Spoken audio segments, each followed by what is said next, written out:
Welcome to Planet Marzipan Podcast, your fish and Marillion podcast, where we talk about all things in the planet of Marillion and fish. I'm Mezza, and here's my mate, Craig Houston.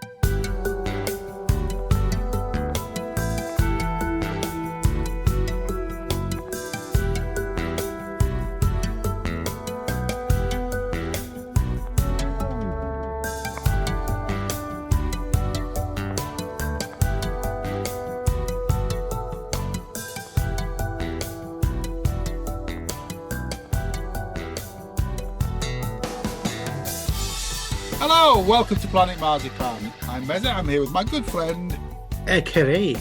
And we have returning guests. If you listened to last week, you'll know who's on with us, but we welcome back Mark Kennedy. Hello. James Levy. Hello. And Mikey K. Hello, hello. Hello, guys. Welcome back. We are here in the middle of our discussion about This Strange Engine. And we've just finished talking about the tracks on the album and their origins. And we are now about to go into the This Strange Engine tour, which I believe began in Glasgow on the 30th of April 1997, and it ended at the Paradiso on the 27th of October 1997. So did you catch any shows? I certainly did. I went to the first gig in Glasgow. Did you? Yeah, and this was actually, I think I'm right in saying this was the first time I ever went to see a band at more than one gig on the same tour. All right. So, yeah, so Glasgow, 2 nights in London and Redcar. And I remember I was wandering around Glasgow and I wandered past the venue and I saw them all getting out of a taxi and I'm like, oh, when I was still a fanboy. Oh, yeah. I mean, still a fanboy. You're still a fanboy. Well, Glasgow's got quite a different set list, or quite a different order for the set list. Glasgow starts with Hard as Love, Gazpacho, Holloway Girl, 80 Days, Beautiful, One Fine Day, Man of a Thousand Faces, Estonia, Cover My Eyes, Bell in the Sea, Uninvited Guests, and King. And 2 encores that night. This Strange Engine, Easter, Brave, Great Escape. What an encore that is. And then Hope for the Future and Afraid of Sunlight. How did they get Hope for the Future in Glasgow? As an encore. Yeah, I don't remember much about it, to be honest. Well, they just completely kind of like hoping that they were going to be pished, so was they it didn't not, start to... Was it not a warm-up gig? Because it wasn't... I was looking at a tour poster the other day, and it wasn't on the tour poster. It's significantly longer than what we got in Redcar. So maybe it was later. Maybe it was a warm-up gig. Possibly. Was that the last time they played Scotland for a little bit? I'm not sure. So we're blaming Hope for the Future for them not playing Scotland. We nope for the future. To be fair, Hope for the Future was second encore right throughout the UK dates. So I caught the gigs at Leeds, and then we had a big old road trip to Redcar, didn't we? We did. That was it was a bit epic. That was interesting. Yeah. I didn't know. I hadn't met you by this point, had I? But no, but there was out of the 4 people on this podcast, 3 of us were there. Yeah. Yeah. Well, I have to say, kudos to Craig's sadly missed dad for that night. I got the train. You got the train, didn't you? Got the train to Middlesbrough, met the gang at Middlesbrough. We went to Redcar to the gig, and then he piled everybody in the car and drove me back to York from Redcar, and then drove you a lot back home, didn't he? Yep. It was an amazing night, though, wasn't it? Yeah, it was good. I remember I left at the end. I left Pam in the car, and I went back inside and got all my CDs signed. She wouldn't stand around and wait. But yeah, but the big road trip was just me dad all over, really, wasn't it? Yeah, much missed. I saw them in Aylesbury. It was sort of, I was saying about in the first half, the sort of went away from the band a bit, but they were playing local. So, and I think when I saw them on that night, they played Holloway Girl. I've got a feeling they played Holloway Girl. They did. which is I Wow, didn't see they very played it often. in Leeds as well, and they Mm. played it. They didn't play in Redcar because Redcar was a rock crowd. Yes. But I really like the In the electric. bowl. Sorry. Sorry, go on. No, you carry on. Sorry. I was going to say that Bowl, wasn't it? I really like the full electric version of Bell in the Sea, which was a rare outing at that point. Yeah, Should have played that in Redcar, really, shouldn't I? should have I mean, really. the Red Car Yeah. venue was a bit odd, though, wasn't it? Because it was It was was a a former bowling working alley. man. It was a bowling alley. Yeah. I think the stage was above the alley. I But it was suppose. very low ceiling, wasn't it? Because they Yeah, couldn't yeah. put the big The backdrop up. Yeah. backdrop and things and stuff. Yeah. Well, Yeah, Cotham Hall was a gig, always a gig venue. I remember when I used to listen to Tees Rock back in the 70s. There were always gigs on at Cotham Bowl. Showing your age. Yeah. Well, yeah, I am old. Yeah, I love Tees Rock. I don't know how I got into Tees Rock living in York, but I used to listen to it all the time. I know I've mentioned it previously, but when they played King in that venue, I honestly thought that roof was going to collapse. I was like getting ready just to edge myself backwards towards the exits and go Rattled your take it rattled out your of there. fillings. It was a very memorable gig. I may have a recording of it somewhere. Ooh, okay. What I made. What you made. The band went out to America, didn't they, over the summer? Yes. Yeah, I don't think we've heard any kind of story about the American tour or tour fund or something like that. I don't think it's been mentioned anyway. You know, That take it. Wasn't it the first start of crowdfunding? I think somebody they once not? said. No, I'm not sure. Yeah, yeah. Right. Should be something like that. Yeah, Crowd what? What's crowdfunding? yeah. Wasn't it something called Rochester? I don't know. Was that a CD or something? Was it about a gig? I thought it Yeah, was a it's book. Was past it us. book? No, was it book? I don't know. Yeah. The coaster. It's two coasters, is Rochester. That'd be the most expensive Very coasters going. expensive coasters, but it's Yeah, and isn't it better the coaster when it's not got scribbles on it than it got scribbles on it? Well, Yeah. like Yeah, it's that. probably. Like that. It's Oh, got nothing written on yeah. it. That one. Yeah. If anybody wants to rob John's house, his address Yeah, is. his address is. Yeah. it's under the mattress. You'll never get to it. So yeah, obviously the tour fund and everything, the story's been well covered. But yeah, out to America and then into Europe, I think, heading into Yes. October, sorry, September. Yeah, October. back into France and around there. Yeah, because it was the biggest tour they did until Marbles, I think. Right. There's a Mexico day at the end of September, 27th of September, played Mexico City. But like Mark, we did Shepherd's Bush Empire. Yeah. And it was on the 13th. And it was that day for us was quite eventful because we got the train down from Newcastle to London. And about halfway there, our train derailed. So we were stuck in the middle of the countryside for about 5 hours. So Oh, we were dear. due into London at about 2-3 o'clock, and we didn't get in till after 8 o'clock. Now, considering doors were already open by the time we arrived in London, we got a cab to the hotel, who waited outside the hotel where we quickly chucked our bags into reception and kind of checked in there, just got the keys, and so the bags were just kept behind reception in the usual storage kind of thing. And the driver, he was great. He got us, he would just practically put his foot to the floor the whole way to Shepherd's Bush Empire. And we just got into the venue just as the band were coming on stage, so we didn't actually miss any of the songs. And it was such a panic because we thought, being so late and planning on being in early to get tea and do all the rest of it, it was a bit of a blind panic. It was a cracking gig though. Yeah. But it was the first time. Did you go to both of them or just the? No, just the one. I think it was the second one. But the problem was it was the first ever time we'd been to like a Marillion standing gig, and we weren't down the front. We were right at the back, because obviously you're coming in right at the end in a packed venue. Start of things to come. Yeah.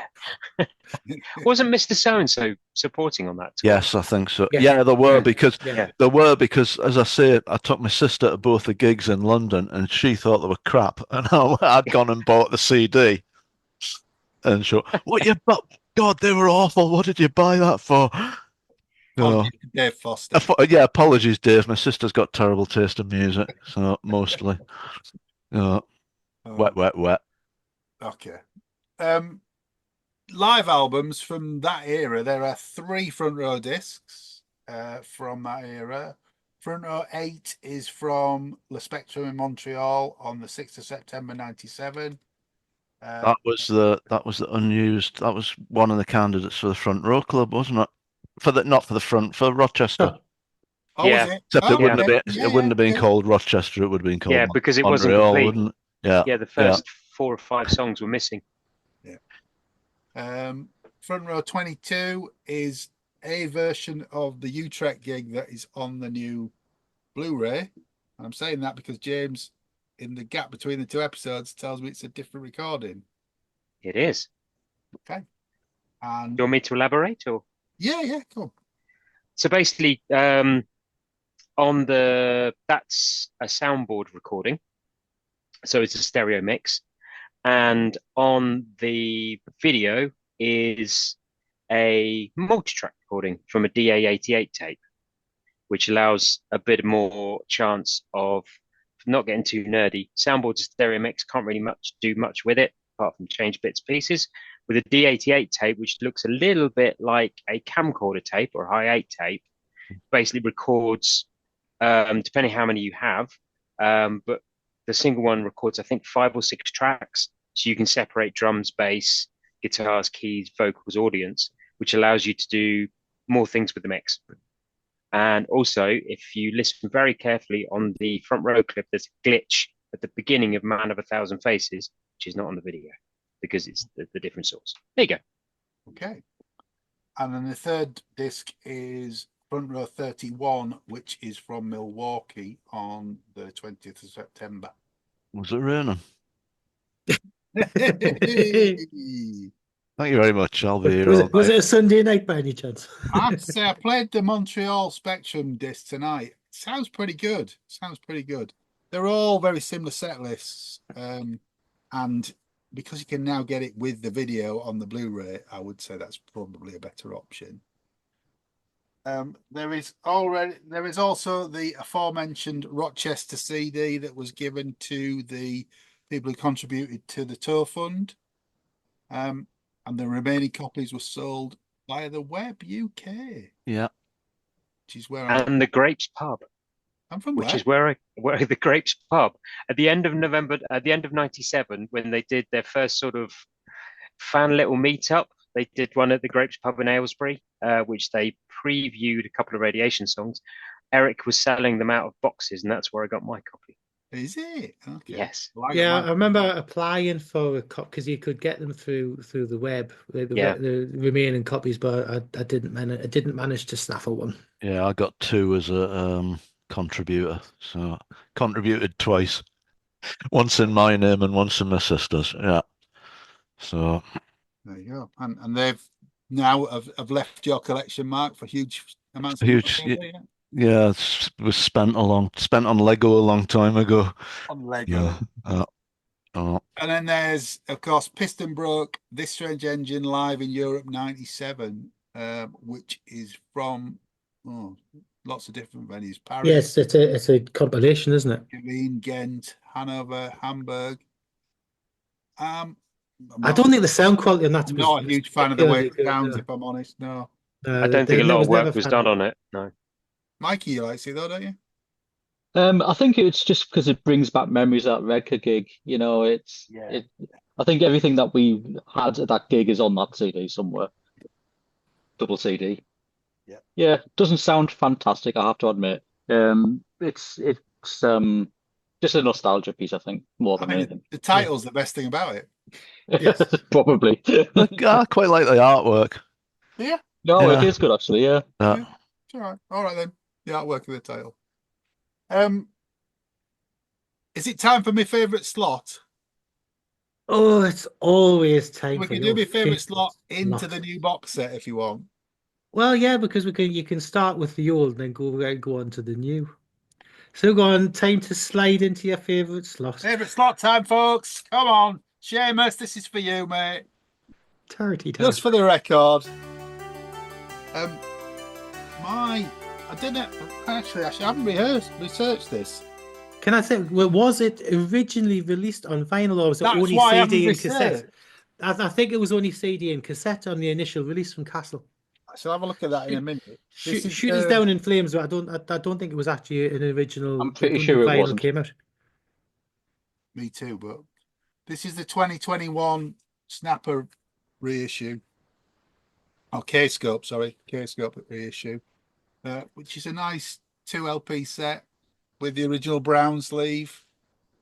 It's got a bonus live version of Estonia from Montreal 2009 on it because there's lots of space on the discs. It sounds pretty good. It's the original mix, as you'd expect. You put it next to a slightly less brown box set that's just come out. Oh, look at the size of that. Look at the size of that. I have to He's say, got a big box. It's a whopper. this is a stunning sounding vinyl. It is the quietest vinyl I've heard in ages. Memory of Water sounds amazing on here. Really does. No pops or crackles. The packaging is very similar to the last few vinyl boxes. So the inner sleeves are all sorts of similar colours. The two discs for the album are yellow and the 3 discs for the live gig are red. So this just contains the remix of the album and the 3 vinyl records of Live in Grand Rapids, 21st of September 97. It's great. It really is great. If you've got the others, you want it anyway, but it's brilliant. It's so good. But also the pricing for this box set has been cheaper than the pricing for the last of the Warner's box sets, haven't they? Yeah, it has. Yeah, there's a marked difference, and I would have to say there's probably a marked difference in the quality of the vinyl as well. I think so much better, so much better. Well, I've only actually played the album on the vinyl, John. I Right, haven't actually got round to playing the live tracks yet, but I right. must admit it's a very, very warm sounding It's pressing. fantastic. It really is good. So good. But I'll obviously, have to get one now. well, but then obviously that brings us on to the 4 CD, 1 Blu-ray box. No, I that's back to being brown, Mine's though, isn't it? it's not that brown. Believe It's me, more Brown. black. It's more black and It's brown. if you could have seen the emails, less brown. Turn the brown down. There's lots of things that I love about this box. It is a The- stunning set, though. It It's a really is. great set. The Blu-ray's packed with content. James, the bloody jams and early versions that are on Yeah. it you've dug out are just wonderful.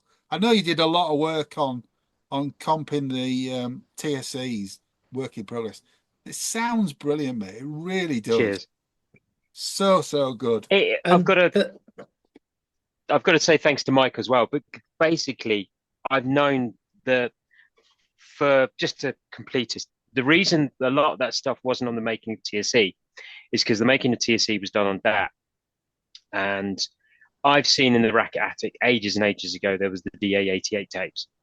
And we knew when we started putting stuff together for the next, or for AOS and for what's coming, Mike went and tried to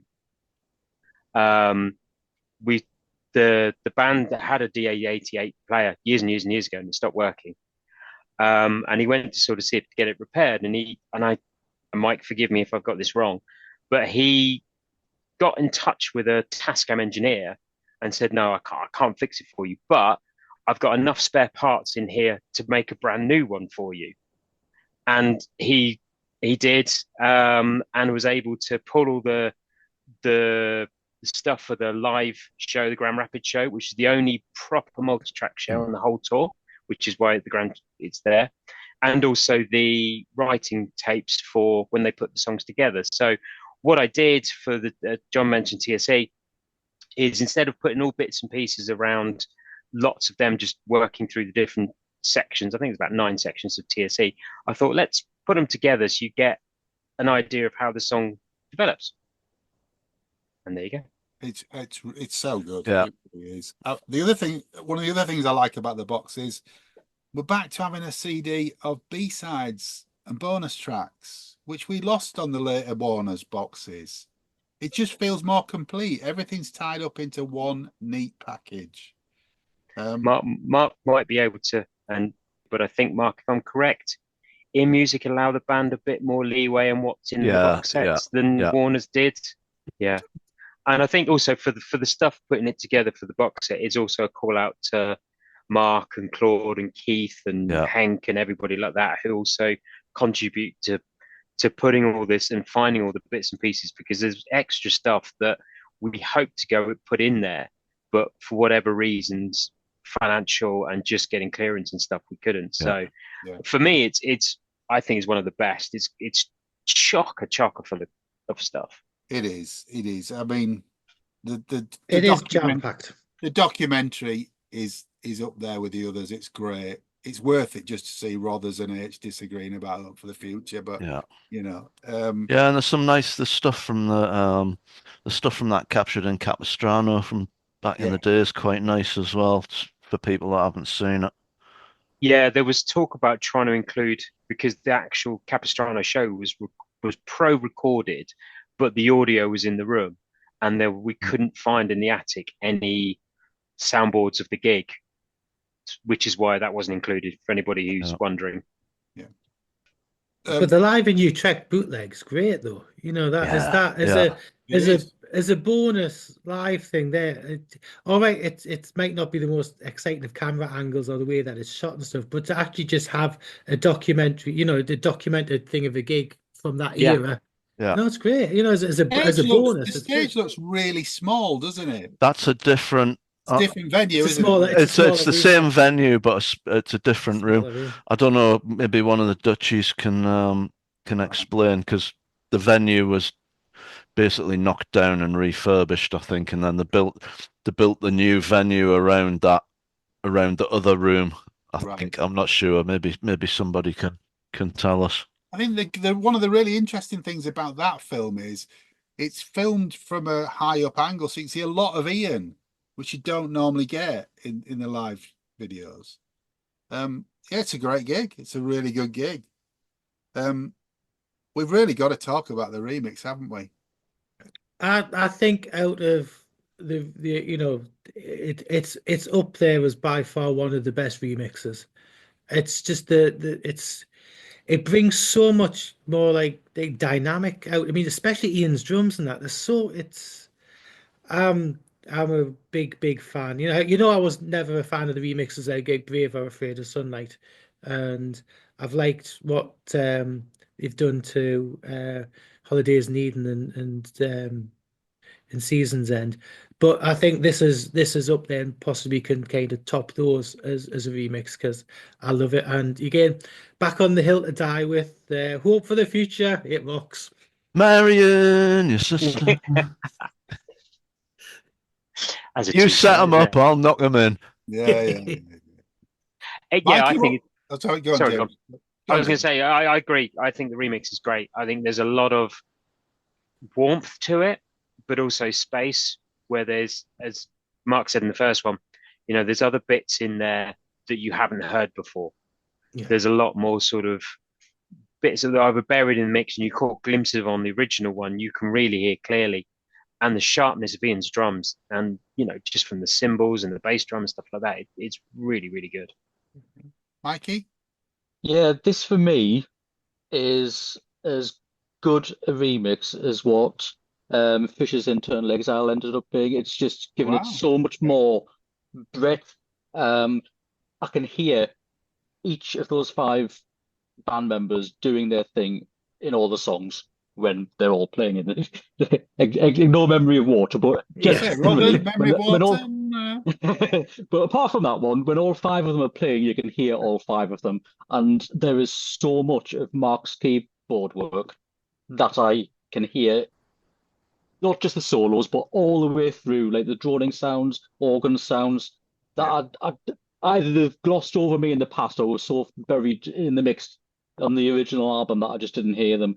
And the highlight for me is probably Hope for the Future, when you get the Madam, I'm a Palindrome section, which obviously the vocals are lifted right up. And possibly Man of a Thousand Faces, the bit towards the end where the chorus is just, sorry, the choral voices are lifting and lifting and lifting. It just blows out of the water anything that the original album pressing did. Yeah. Mark? That last bit, Sorry. sorry, just to interrupt, that last bit on Man of a Thousand Faces, he's extended it on the backing track. So where the original cuts in a lot earlier, Mike's left the backing track to play a bit longer before the swoosh sound comes in. That's quite a different one. Sorry, Mark? Yeah, nothing to add, really. I think everybody's pretty much said it. Okay. Well, it's you and me then, because it's time Yeah. to talk about the surround mix. Oh, So what yes. does John think about the normal, just the stereo mix? I like it. Yeah. It isn't. It's not the revelation that you guys are getting out of it. It's nice. I think there's more in the surround. Yeah. It doesn't. If I think about Fugazi, that's light and dark. That's amazing. It's just a nice. It's a nice buffle. Let's say. Nice Yeah. polish. Yeah, it's a Yeah, polish. I think there's more of a difference with the surround. I noticed more of a difference with the surround mix than I did with the normal one when I went back and listened to it. So Yeah, the surround. You've all kind of touched upon this, but you just hear things you've never heard before. yeah, There's Rother's riffs that I've not heard. There is a caveat for this, and I love what Mike does with the surrounds now, but the H's vocal is too loud in the center speaker. no, do you think? It Do is. you take your nerdy question? Do you fiddle with your settings for different I don't for albums? anything else, but 2 of Mike's mixes I have to do this on, and this is one of them. So, I'm a fiddler, so I fiddle with me every time I put a different surround disc on. I fiddle with my settings. No, I don't have to, but I mean there are a couple of tracks on here. He's just too loud, and I have to take the center speaker down. But it's worth it because of what you discover in all the other speakers. Yeah. I mean, this is time to make a cup of tea, folks. I apologize. I'm going to go in depth. We're going in. I'll Keep it covered. get comfy. Hang on. Yeah. I'll just get my pillows now. Yeah. Get your cushion. So, Man of a Thousand Faces starts off with all the acoustics in the front speaker, H in the center speakers, and then as the sound fills out, the keys fill the rear speakers. Yeah. And the CNN news ticker goes around all the 4 speakers. H does some extra doobie-doos on the breakdown, which I don't remember hearing before. And I took a leap and I landed on the moon goes around all 4 Yeah, yeah. There's a whistle at the end that goes all the way around. The choir, the choir that James mentioned sounds a bit higher in the mix, and that swirls around as well. The voice of command bit is the double tracks are separated out across the speakers, so it's much more clear. There's a lot more definition. There's a H. There's a spoken lyric thing on the Hey Yeah section, which I've not really heard before in the original stereo. One Fine Day, the opening When We Were Young section, Brothers Pickens in the front speakers, and then there's some sort of effects that sort of wrap around. Yeah, it's like a little, like a little chiming, sort of thing, and that's in the rears. And really lovely. And the rest of them's in the front. Yeah. The verses seem quite underplayed, and then when the chorus kicks in, it just fills right out into the sound field. It's really, really good. 80 Days is one where I really noticed H's vocals and I had to take it down. Bass and drums are all in the front, keys are in the back. Estonia's got a fantastically open mix. Yeah. and H's vocals at a better level on this. The balalaika's more noticeable in this one, Greg. I know you missed it. You can hear it even more in the surround mix. Did you not think though? When I listened to Estonia, I thought as it goes into the first chorus, I expected it to just go boom onto everything, and it doesn't. It doesn't. No, you're right. You're right. I think the middle section in particular is really beautiful on the surround. Memory of Water. The intro is on all the front three speakers, and then at the as Laughing Catch is singing loud, the keys start to appear in the rears, and it's a lovely mix. I've already said how much I like this song, but this just takes it to another level. Accidental Man is a great intro, as we know, but the guitars are in the rear and the bass is all in the front. I'm glad my mix sounds the same as yours. So am I. Yeah. It's lost a bit of its grunt, I put. It's not got that. I don't know. It's not got that power to it that maybe the stereo's got. Yeah, there's some drums in the back as well that sound great, and there's a bit of a refrain at the end that's a lot more up in the mix as well than it was on the original. Higher in the mix on it as well. Hope for the Future, one for Craigie. The acoustic riffs all in the front, the bass is in the front, and the chorus keys kind of surround you. The twisting tails and spinning lines wraps around the speakers. Really good effect. Yeah, it's great. It all kicks off. The steel band Snake Charmer thing comes in the back. It's all really immersive. So fantastic. TSE, the intros you'd expect is all in the front speakers, and then it sort of opens out. The smell of wax on the wooden floor. The piano is just in the front speakers, and whispering "You're the only one." Yeah. Back, isn't it? Just in the back. It's creepy. It's absolutely brilliant. Yeah, it's really clever. And then in 35 Summers, the mix opens back up. Daddy Came Out of the Navy. The piano's back at the front again. Some lovely Rothers bits in this that I've really not heard before. And then the Blue Pain solo is in the front two and the center speaker. No. Just the climax of that track is just amazing. Yeah. And there's the Crimson to Black bit. I think the vocals in the front and the music's at the back. It's just he hasn't tried to be too clever with it. No, it's not a sort of bells and whistles, is it? It's all quite subtle, but it's brilliant. It really is. And this version does for me what the stereo does for you guys, I think. Yeah. It's brilliant. Anyway, hope you've had your cup of tea now. Yeah, you can come back. Wake up. So back onto the CDs, and since we've covered the Blu-ray, you've got CD 2 and CD 3 being the Live and Grand Rapids. Now, was that originally done as a radio promotion thing or not? Because there's that bloke, isn't there? There's an the intro announcer at the beginning.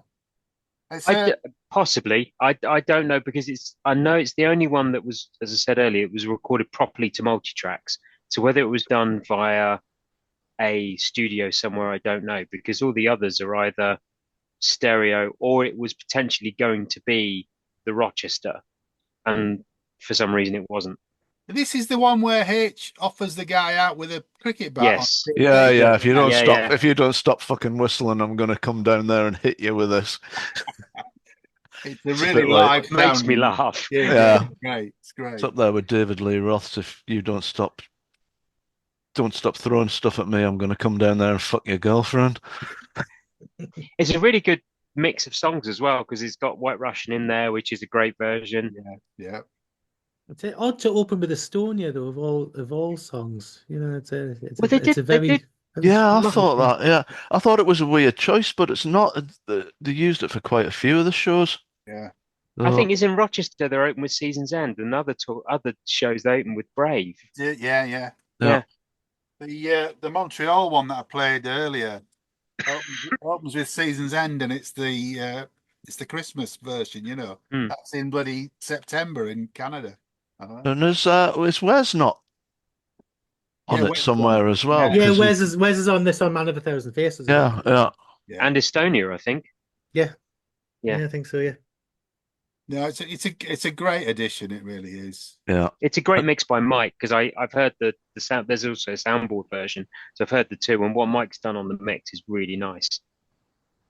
And the fair belt through some of them as well, don't I mean? Ooh, I was Yeah. saying, You, I was, you messaged obviously, I us sent with you a luxury, message. didn't Was, you? yeah, a lap of luxury that absolutely bang through it.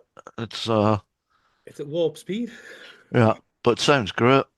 yeah, no, it's great. As we'll just run through the set list. It's Estonia, Lap of Luxury, Hard as Love, 80 Days, Warm Wet Circles, That Time of the Night, Man of a Thousand Faces, Season's End, This Town, Trilogy, Slange, King, Bass Solo, TSC, Easter, White Russian, and Garden Party. If you've not asked Santa for it, do it now. And if this is going out in January, that makes no sense at all. So there Which you it go. will be. So happy New Year and all that. Yeah. Yeah, So yeah, your CD4 was your bonuses and extra bits. Go on, Craig. Give us a track list. Yeah. Okay, so we have Man of a Thousand Faces radio edit, which you've already complained about. Complete waste of time. That. Yeah. And we have a beautiful unplugged version, which I think was that done at the Racket Club or something? Because it's with a No, small it's audience. Or was it, where was it at? it's in Holland somewhere. It's basically all the B-sides and stuff that were on the singles, Yeah. So you got beautiful and unplugged. extras. Yeah, Made Again unplugged version, Man of a Thousand Faces extended version. Now the intro bit at the start has that the keyboard intro is the bit that they actually used at the end of the album where H does his laughing at the very end. So it was actually used on the album, but obviously not used at the start of Man of a Thousand Faces. This Strange Engine live in Paris. Bell in the Sea live in Paris, 80 Days Racket Acoustic Session, Estonia Racket Acoustic Session, Man of a Thousand Faces Racket Acoustic Session, and of course the legendary Memory of Water Big Beat Mix, which was that B-side for These Chains, wasn't it? Yeah. It Yes. wasn't released until like There was some Radiation time. talk about whether to include it or not, but as they talk about it on the documentary, that's why it's there. And the Man of a Thousand Faces Racket acoustic version is exclusive to the box set. Oh, This is. I found it on a But- DAT. Yeah, but it's an interesting curiosity this for. I think it's great, and it ties it all up, doesn't it? It's really good, really good. Great value for Yep. money. Yep. Please buy one, says Mark and James. Well, I don't care. I mean, Sorry. yeah, please buy one. Yes. It's I definitely I personally do not profit from the release of this album. You lie. But I think that it's great, and I'm really looking forward to the next one. Yeah, we'll see where. What's up, Pep? Are you trying to say that it's good as well? The cat's meowing in the corner. Yeah, we'll see where it goes. And hasn't it charted in Germany? Yes. Yes. So which is interesting to see, considering the majority of sales will be through Racket, I would think, in the first week. Okay, so you've heard what we think of this strange engine, but back in November, Craig went on our Facebook group, Planet Marzipan Podcast, and asked you what you think of TSE. So we're going to read some of your comments out. Thank you very much for those that have commented. Do you want to start, Craig? Yes, I do. And I'm going to start with Stuart Chandler. Sounds sparkly and shiny to these ears. Really strong album, in my opinion. The rehabilitation of hope for the future starts here. There we go. Just for No, that. that's why you picked that comment. Yay! Yeah. Documentary, highly entertaining, and a bootleg concert vid is a treat. There you go. See, told you, we all have a bit of hope for the future. Yeah. Andy Bliss says TSE was one of those pre-internet wilderness years albums for me. Found it quite out of the blue in our price in Plymouth, and from what I remember, liked it straight away. The title track is one of my top 2 Marillion tracks, and I also love One Fine Day. The rest of the album is quality as well, and even Hope for the Future is enjoyable. Almost had a heart attack one Sunday afternoon when I was listening to it while I was alone in the house. Dozed off before it had finished and was woken up a little later with some weirdo laughing in my house. Yeah. Simon Heldrish, if I've pronounced his surname wrong, I apologize. Not an album I've ever really cared for, but this remixed version is really growing on me. I don't understand the hate for Hope for the Future. I see a thread here. Yeah. Or the love for the title track. The sudden jump in music at Yesterday's Bread really jars. Well, that's what you were saying as well about Just the the putting together transitions. the Yeah, transitions. Yeah, really jars, and the rest of the song is just really inconsistent. Although the lyrics are some of H's very best. That's because it came out when I wasn't listening to the band or any prog, so don't have the memories like I do for Braver Marbles. Still, I'm enjoying this rediscovery, and the package is, as usual, incredible. Also, I'm pleased to see 4 CDs and a Blu-ray again after feeling a bit shortchanged on the last couple of AMI issues, which is exactly what you've said as well. yeah, absolutely, Simon. It's almost like I could have typed that. Yeah. Um, thanks for your comments, Simon. Andy King says TSE is a really solid album for me. It's their acoustic album. I like slash love every track and even hope for the future. This track for me defines prog rock as it should be, i.e., not something that fits the narrow confine. What? This track for me defines prog rock as it should be, i.e., not recording something that fits the narrow confines of what prog rock should be. I think I get your point there, Andy. Mr. Barnsley Wood is wrong frequently in my experience, but yeah. Man of a Thousand Faces is a killer live track, as is the title track. Took my now wife to her first Marillion gig on this tour at Pool Arts Centre. I remember thinking how sparse the crowd was, a third to half full. Great gig though. And a cheeky one from Keith Wickenden said, I think it's the best deluxe yet, jam-packed with material, but I'm biased. Yeah, check the credits. Well, we know you've got a credit on there. We Yeah. know. I Good think lad. Claude's commented on it as well, hasn't he? Yeah. Yeah. Yeah, we have a conflict of interest. Yeah. Yeah, he's not allowed to be proud for, for all the material that he's have helped their dig out. So, we're Yeah, it's a all indebted to you fantastic, guys. We are all indebted to you. fantastic set. Fantastic. Alex Moody says, not an album I've ever really reached for, but revisiting it with the new 5.1 mix has been fun. I like it. Things got a bit disappointing for a while after this album. Mm. Controversial. Yeah, yeah. And the legend that is Tips, Mr. Mark Tiplady, always loved this one. My overriding memories of one of the amazing, sorry, start again. My overriding memories are of the amazing tour fund that so many people contributed to, which enabled them to tour the USA. And being luckily enough, well, they'd possibly have sticky and an engineered holiday around it, to see them on that tour in Somerville, just outside Boston. Warm, happy glow from the sense of community that the Freaks mailing list had back then. Yeah. Have you ever part of the Freaks mailing list at all, John, or was it I before was your at internet the times? tail end of it. I wasn't particularly active on it, but I was a bit of a lurker, if I'm honest. But yeah, Yeah, I was the same, do and go on. the opium den as well. It just Yeah, gets to show what age, doesn't it? yeah, absolutely, absolutely. Um, Robbie Dominic says my favorite Hogarth era album, the title track, Estonia, Man of a Thousand Faces, One Fine Day, 80 Days, superb and never bettered in my opinion. High praise, high praise. Yeah, definitely. Rick Gay, I remember picking this up in Gold Rush Records in Perth in Scotland. Zero advertising, and he found it by pure chance. Ended up at the gig at the Glasgow Garage. Bit of a change compared to the AOS tour at the Barrowlands in '95. Also recall some very drunk guy getting up on stage and getting somewhat emotional about the band. Also briefly bumped into H that night. As an album, I do enjoy most of it except Hope for the Future. Oh, so get off. And Memory of Water. Oh dear. I remember it as a big change in sound from the AMI years. Still enjoy it to this day and love the remix. Yeah, cheers, Yeah. Rick.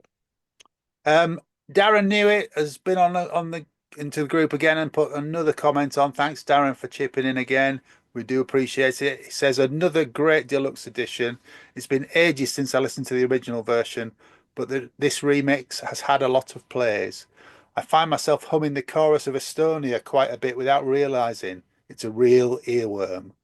The one thing that has struck me about the remix is how strong and subtle H's vocals are, and how he can carry the vocal line without music in places. Not sure if that's the quality of the remix or if it was always that way, and I forgot as I'd not listened to the album for so long. Estonia sounds amazing, string parts and guitar clarity that I've not previously noticed. The ending is much improved, and the extended jingle bits against the background of synths. Nice to hear a few extras in the recordings, they work very well. You already heard Mark and I gushing about this 5.1 remix, but I'm glad you're enjoying it, Darren. Yeah, actually, Alex Moody's mentioned the 5.1 as well. It says not an album he's ever reached for, but revisiting it with the new 5.1 mix has been fun. He really likes it. Things have got a bit disappointing for a while after this album. Yeah. Well, we're actually recording this on the day that part one went out. The two episodes were recorded back in December, but we're doing your comments today. We're having had part one out, so we've actually got a few comments about part one that we can give you. So, Seamus Colgan, who is on the pod quite a bit, and Seamus is a big fan of the Just for the Record slot. Hi, Seamus. Good man. He's got a few comments. He says, firstly, it's a real pity that the original version of the album doesn't appear on Spotify anymore. This would firstly make it easier to compare the two versions of the individual tracks. And secondly, he thinks it's nice to have the choice. In general, he thinks that all the remixes are better except the title track. It seems to me that the original had a certain rawness to it that's now been smoothed over or even polished. And he gives us an example, which I've not listened to, but he says, I'll give you an example. The whispering segment at 3 minutes 42 used to be much more impactful and was always the most emotionally jolting point of the whole track. Somehow it's a tad lost now. Whilst I'm on the subject of the title track, I thought I should mention the live renditions.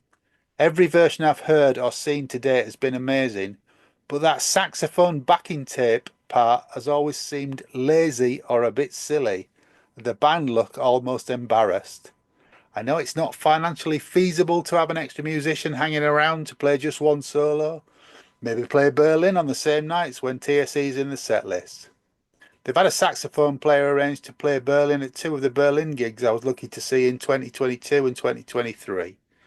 For me personally, I wish they'd either get rid of it or get Mark to play a keyboard version of it, or at least show a video clip on a back screen of it actually being played. Food for thought. Or they could just give us a load of toy saxophones and we could belt it out ourselves from the crowd. I think they Or should kazoos. play on a kazoo. I think they should play on a kazoo, just to be different. Mark Kelly playing a kazoo. Oh, let us do it on kazoos. We're easy. Dave T. Thingy has commented about part one. He says, a great episode, thanks. Is the sound quality better? Did you get new gear for Christmas, or is it my imagination? What would you like to say to that, Craig? Absolutely fuck all. Okay. Would you not just like to say thank you? Thank you. Yeah. I think that's the way it goes. Yeah. No, we've got nothing new. We're still as shite as ever. Yeah, it's still two tin cans and a piece of string, as you can hear. Unless we've actually got new string. I can't remember buying a new piece of string. No, I don't think so. Mick says, thanks for another great episode. The album contains my favourite song by the band Estonia. I love the title track and the underrated One Fine Day. Looking forward to part two next week. By now you should have heard it, Mick. I hope you've enjoyed that too. Yeah. Any other ones that you want to read out? There's just one more. I shared the part one in a group called Yorkshire Marillion, and a certain Go Mecky Thump. A certain Andrew Barnsley Wood has commented, and I quote, point of note, in line with what Lucy might well say, it's This Strange Engine, not TSE. I thought you were talking about the Season's End album. I'm confused. Not to mention AOS. I thought you were talking about Anarachnophobia or something. I think it's all that fresh air getting to his legs because he wears shorts all the time. It's affecting his brain. I think the draft's affecting something else as well. Well, you know. Thanks for commenting, Barnes. You'll be back on soon. You can put all this right when you come back on. But yes, thanks for everybody's comments on the Facebook groups. We really do enjoy reading the feedback. Thanks for the comments about the episodes. And anything to add, Craig, before we hand back to Craig and Mezza? Ooh, Happy New Year. Okay, Happy And New Year. like you said at the start of last week's episode, it's convention year. It is. Whoop, whoop, Get your whoop. Res Novas booked now, lads and lasses. See ya. Back to the pod. Okay, so that is This Strange Engine, Mrs. Or just a little caveat though, Mikey. Tales from the Engine Room. You've been Oh, giving okay. that Oh, you've been yes. giving that a little bit of a listen. So, does it still hold water? In some ways, yes, in some ways, no. It has dated quite a bit. But there was a lot of music I was listening to back then, the likes of The Orb, which I think the Positive Lights were clearly inspired by. But one of the highlights on it for me is the 80 Days version that they created. I think it's beautiful, and I think if anybody can dig that out, that would be my go-to. Been a long time since I've listened to it. I really need Yeah, to I'll dig have it to go. out I'll have to again. go back and listen Yeah. to it because Did I seem to Positive remember the Light come Estonia out- version's really good as well. yeah, Did Positive Light come out on one of the cheapy labels? Yeah, with a Oh, cover really? with fish on. no, it came out on Racket first, and Yeah, then but no, eventually. then Was it Eagle Rock, Eagle? I think. Yeah. Yeah. And then it got sold to a load of cheapy labels, and you can get it in about 15 different versions. I think there's Yeah, even but a most one of them with have, there's like, even a one with fish fish cover. on the cover, I think. Yeah, which is really, really random. Oh. The not positive light. I'll have to go back and listen to it now, though, because there was one track on it that I really liked, but I can't remember which one. Wasn't it the Eagle Rock version's got an additional track, isn't Yes. it? The dance version of Man of a Thousand Faces, Yeah. which has got about 0.04 of actual Marillion on it, and the Is that rest the is one that just was the dance called mix. Face 1004? Yeah. Yeah, Yeah. yeah. That's actually my least favorite on there. The remix of TSE as well goes on for over 20 minutes, and that's off its chebs as well. But yeah, it again, it's a nostalgia trip. It's not going to be for everyone. It really isn't. Yeah. But there is some gems on there, and there's some nice movements on there. It's worth sounding out if you want to give it a go. As a curiosity piece. Yeah. For some reason, they haven't done a trance version of Hope for the Future. Maybe Craig and I could address that.